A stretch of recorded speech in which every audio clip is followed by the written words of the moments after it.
Wa amal ilaju, anapun utawi pengobatan atau nandangi niku ya ngobati ngono lho.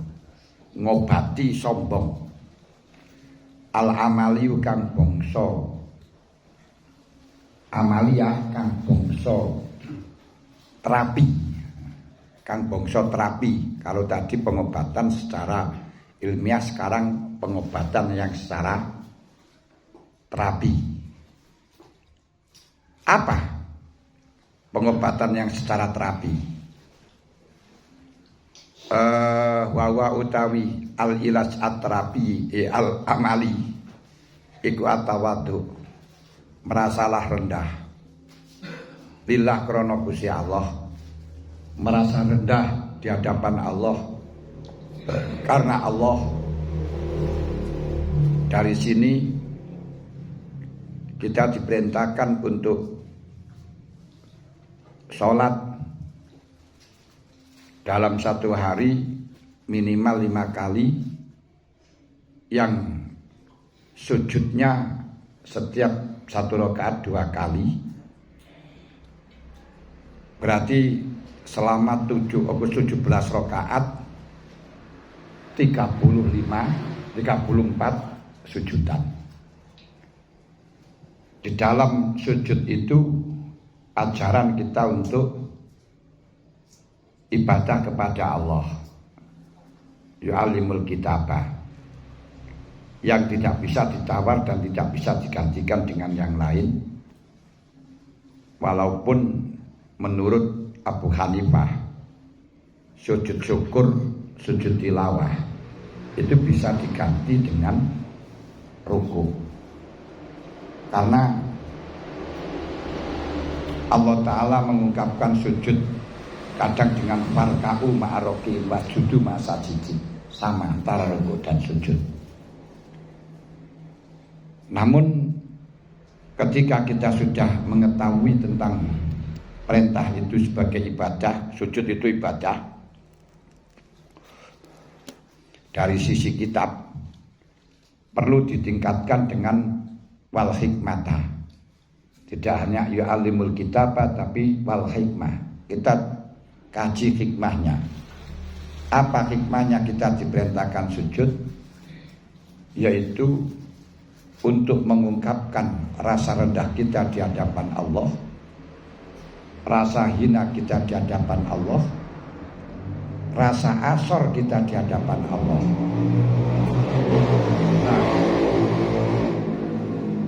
ini ekspresikan ketika waktu sujud. Ekspresikan, mosok satu hari satu malam dilatih minimal yang fardu saja 34 kali gak ngefek. Gak ngefek. Kalau gak ngefek berarti memang kita tidak tadabbur di dalam sholat, tidak ngerti dalam hikmahnya sholat. Hanya sekedar ajaran sujudnya yang kita lakukan tanpa meresapi kenapa kita harus sujud. Setelahnya kita mempelajari hikmahnya ini, mengungkapkan rasa hina kita, meletakkan anggota yang paling mulia, bahkan dikatakan saja gak pantas, misalnya dasmu, ini marah. Itu harus diletakkan di tempat yang hina, tempat yang biasa kita injak-injak di tanah. Artinya kita mengungkapkan kalau kita itu rendah serendah tanah, rendah serendah tanah. Asal di hadapan Allah yang Maha Agung. Ini diungkapkan satu hari, kewajibannya 34 kali. Ini dalam ilaj al-amali. Jadikan akhlak.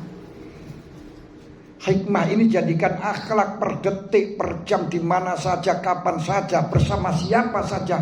Ungkapkan rasa hina, ungkapkan rasa asar, ungkapkan rasa rendah kita. Ini namanya fikih implementasi, fikih aplikasi atau fikih peradaban. Ajaran sujud yang telah diperintahkan oleh Allah di dalam sholat yang merupakan ta'abud yu'allimul kitabah, kita kaji dengan hikmahnya. Dan setelahnya kita kaji hikmahnya, kita jadikan akhlak setiap hari. Kita jadikan akhlak setiap menit, setiap detik, setiap jam, di mana saja berada, bersama siapa saja. Ini yang dikatakan oleh Imam Ghazali, untuk mengobati sombong harus merasa sok tawadhu kepada Allah dan kepada makhluk. Kalau kita mau akan merasa lebih baik daripada makhluk, ingatlah kau itu hanya sekedar antri menunggu siksaan kalau tidak diampuni, karena jelas kita positif. Semuanya positif berdosa. Tidak ada yang tidak positif. Tidak ada yang tidak positif kecuali maksum tadi. Maksum itu Nabi Muhammad dan para nabi mawon. Ngono ae sik wedi. Yang sudah jelas maksum dengan Al-Qur'an niku lho sik. Sik wedi sehingga tawadhu. Makanya para anbiya niku Sayyidul Mutawaddiin, tidak ingin dia dihormati. Sampai Kanjeng Nabi mengatakan la takumuli kama yakumul ajam. Kalau kamu ketemu saya tidak usah kamu berdiri seperti berdirinya orang ajam. Ini karena rasa tawaduknya Rasulullah, merasa rendahnya Rasulullah. Tapi jangan sekali-kali kita tidak cerdas. Rasulullah tidak ingin dihormati, akhirnya kita tidak menghormati. Baca Sayyidina saja gak boleh, karena Rasulullah tidak gila hormat. Memang Rasulullah tidak gila hormat, tidak ingin dihormati karena tawaduknya beliau. Tapi bagi kita yang tahu tentang orang tawaduk, masa tidak akan menghormati? Ini yang sikap yang tidak jujur itu ngeriku. Letterlek. Masya Allah, ini podo karo wong izin kate metu gak oleh pengin ngene yo metu karepmu oleh kok ngene kan yo wong apa keplek. Masya Allah, lho tegriku ini cara pengobatan. Sakjane sudah efektif di dalam pengobatan dari Allah Ta'ala, sudah kontinu.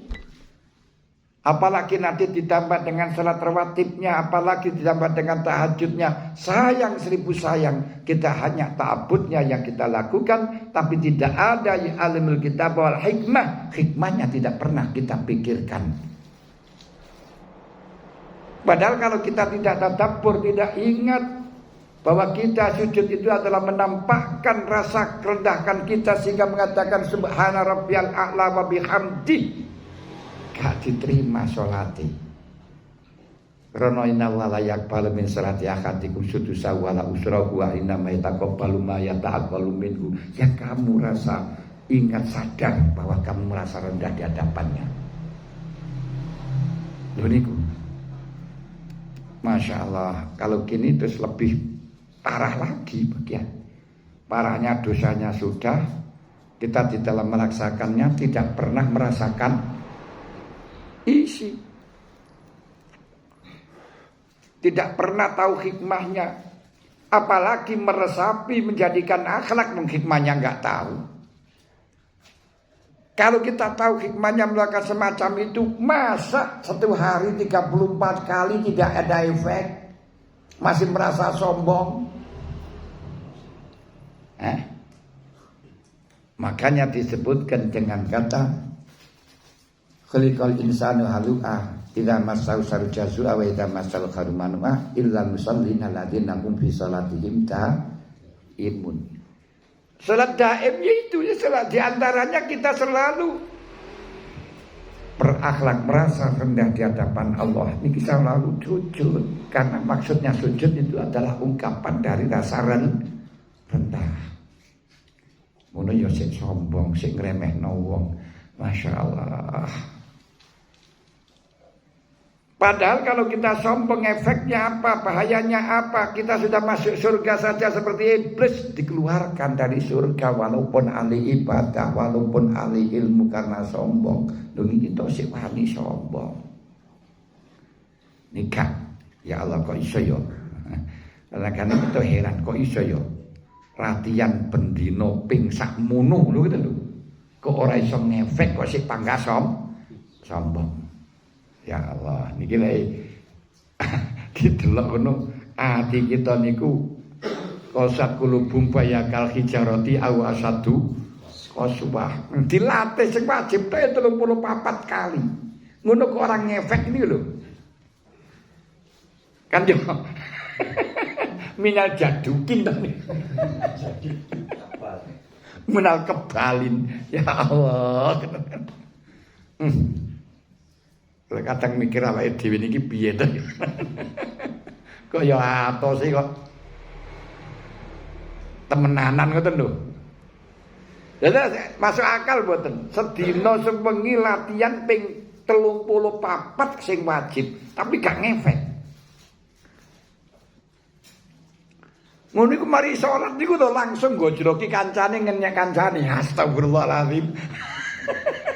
Latihane ora ngefek belas.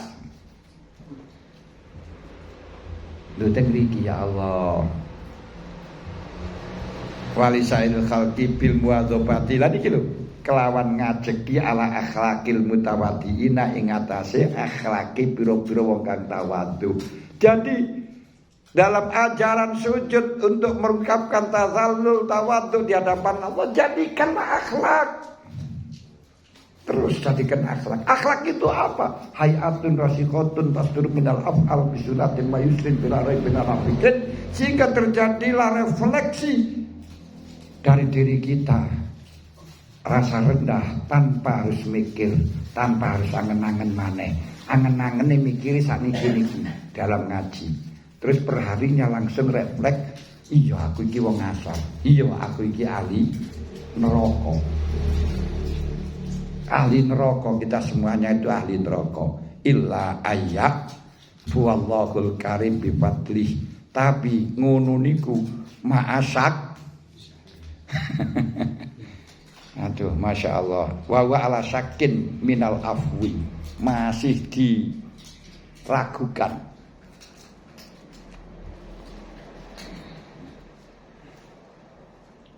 Ini kayak ngeten kayak anu ya, kadang-kadang heran ngaji kayak ngene kok ya ora ngepek itu terus ki.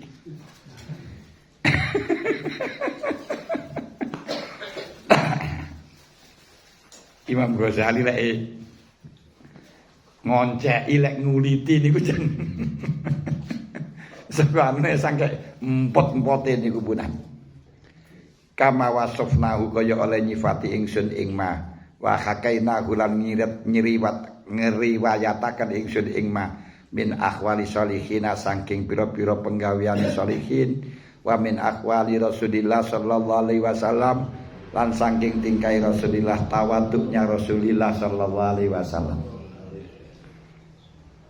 Rasulillah menghadapi wong miskin, wong sing setiap hari ngolok-ngolok terus masih diperbaiki, masih dilakukan karena merasa dirinya rendah juga. Enggak, aku jadi Rasul jaminan dong. Ya mungkin kalau kita kayak kula jadi Rasul, tak nyai kabeh.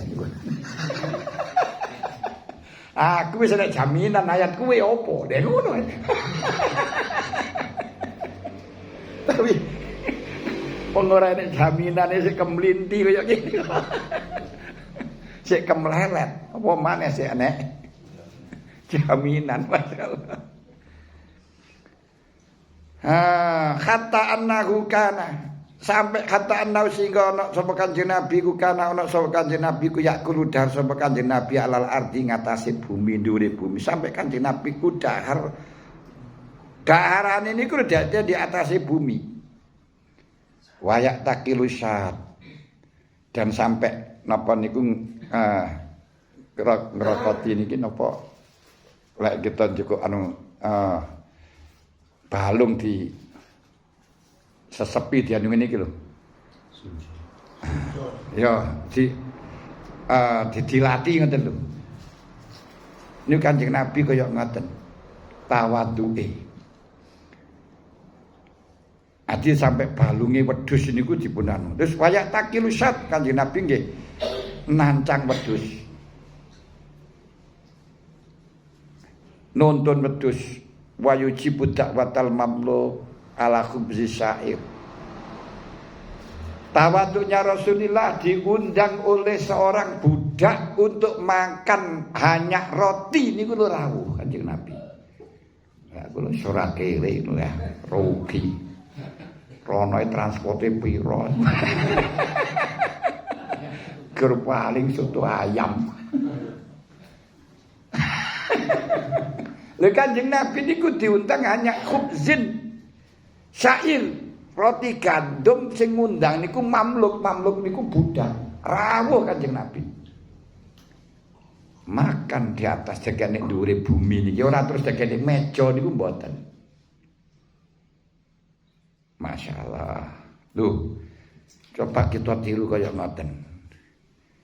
Kula singen niku wekdal sik melok rombongan Gasmi pencak silat Pajar Ragat Nusa ning Mbah Maksum niku pan mantun rombongan pecahan ngoten oleh berkat niku lek biasa Mbah Maksum niku langsung pundur disuntek di mesteran ngoten. Sapa niki iki nomor terus disuntek pangan bareng ngoten niku ngoten. Masyaallah niki untuk ngelatih tawaduk niku lho mungkin. Latih tawaduk niku ya enak ae. Mergo ya luwe. Ngono ae Kanjeng Nabi dawuh wa yaqulu lan dawuh sapa Kanjeng Nabi nama ana angin bestine utawi nyong iku abdun akulu kama yakulul abdu. Saya itu nyong iku yo kawula yo hamba kama yakulu kaya oleh kama abdun akulu kang maem sapa nyong sapa ingsun kama yakulu kaya oleh mangan sapa abdu. Saya itu sebudak seperti halnya saya itu juga budak yang makan seperti budak-budak makan podo. Yang membedakan hanya status dunia saja, orang mengatakan ini budak, ini mengatakan nurah. Tapi di akhirat kan gak pernah diperhitungkan apa itu budak atau tidak. Semuanya itu adalah dimuliakan oleh Allah karena Bani Adam. Walaqad karramna Bani Adam. Kita kabeh kaya ngeten iki padha mangane ya padha. Karena Bani Adam dan semuanya ya dosa, duwe dosa sing berat untuk disiksa. Kabeh niku padha. Kanjeng Nabi mawon sing jelas ana inna fatahna laka fatham mubina niku lho sing ana jaminan untuk dimaafkan masih mengatakan ana abdun aqulu kama yaqulul abdu. Kok kita wani nek kowe iku panganane ya patesmu ndek kono lek kok aku ora level. Wong status iki hanya dunya tok. Di hadapan Allah kemuliaan tidak dari dunia, tidak dari status, tapi inna akramakum indallahi atqakum.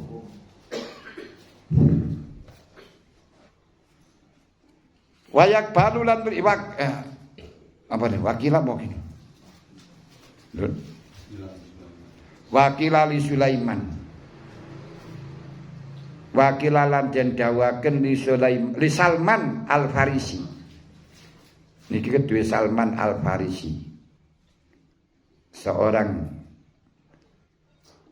hitam yang dijadikan saudara oleh Rasul dengan Abu Darda. Dan beliau itu ditinggali gawe pakaian amoh. Pakaian amoh ini zaman biyen. Direkoi, "Kang, 5 kenapa? 5 krono apa? Lam tal basura nganggo sira saupan ing dodot jajidan kang anyar." Kang, sampan gak gawe baju sing anyari napa? Wong duwe sarung BHS kok disimpen tok. Napa? Jawabe, innama ana angin pestune utawi ingsun. Faqala maka ngucap sapa Salman, innama ana angin pestune utawi inyong iku abdun kawula. Aku iki hanya budak. Wa iza uktiktu yauman. Ing dalem mari kalane den merdekaaken ingsun yauman ing dalem siji dina. labistu mongko nganggo sapa ingsun jadidan ing penggaweku ing klambi kang anyar. Aku iki budal golek karo Gusti Allah wis dimerdekakno, berarti nek swarga bakal nganggo pakaian sing jadid, pakaian sing anyar. Ini dipujinya bukan karena pakaiannya, dipujinya karena dia merasa rendah. Karena di dalam Islam itu tidak pernah memerintahkan harus berpakaian kumuh, berpakaian amoh, berpakaian jelek, enggak. Malah Abu Hanifah mengatakan alzimu amaimakum, besarkan surbanmu. Dan Kanjeng Nabi ketika akan keluar ini masih berbenah diri, bercermin, yang kemudian dalam cermin beliau mengatakan alhamdulillahilladzi ahsana khalqi wa sawwani wa jalali basaran sawiyah, Allahumma kama ahsanta khalqi aksin khuluqi. Sampai ditakoki kalau Dewi Aisyah, taf'alu hadza ya Rasul, panjenengan lakoni niku. Jawabnya, saya sangat senang kalau sahabatku melihat saya dengan senang. Aku senang lek sahabatku menyawang aku senang. Tasurulin nadirin, nyenengno nang wong sing nguwasno. Dan di sini Allah juga memerintahkan kita untuk berpakaian yang baik. Pasya baka fatahir, ora terus dikongkon sing amoh-amoh ndak. Namun dari Salman Al-Farisi itu pas memakai pakaian yang amoh niku karena mengikuti halnya yang ada di dalam hati. Dia merasa orang yang tidak berhak menggunakan pakaian yang baik sebab merasa dirinya itu seorang hamba, seorang budak. Budak saniki ya budak nganggo sarung BHS malah dicurigai nyolong paling gue ngono ya. Lah ngoten. Lah dia mengatakan kalau nanti saya sudah dimerdekakan saya akan pakai pakaian pakaian yang jadidan, baju baru. Asyara awa isyara sapa si Salman Al-Farisi bi kelawan dawuh ita utiktu ilal idki maring dan merdekaaken fil akhirati ing dalam akhirat. Maksud daripada Salman Al-Farisi ini adalah merdeka, yang dimaksudkan adalah merdeka di akhirat, berarti mlebu swarga. Lah mlebu swarga ora usah kita menggunakan pakaian baru, sudah diberi pakaian baru lenang kono sombong-sombonga wis gak apa-apa niku wis positif, sudah gak akan pernah keluar lagi karena sudah pernah keluar. Lah yang sombong dikeluarkan itu ketika masih belum waktu jaza, dulu niku iblis niku sombong nang swarga ditokno. Kalau kita nanti di akhirat wis ora bakal ditokno, tapi gak akan ada sombong lagi karena kita sudah menemukan, sudah merasakan tawaduknya. Ngoten.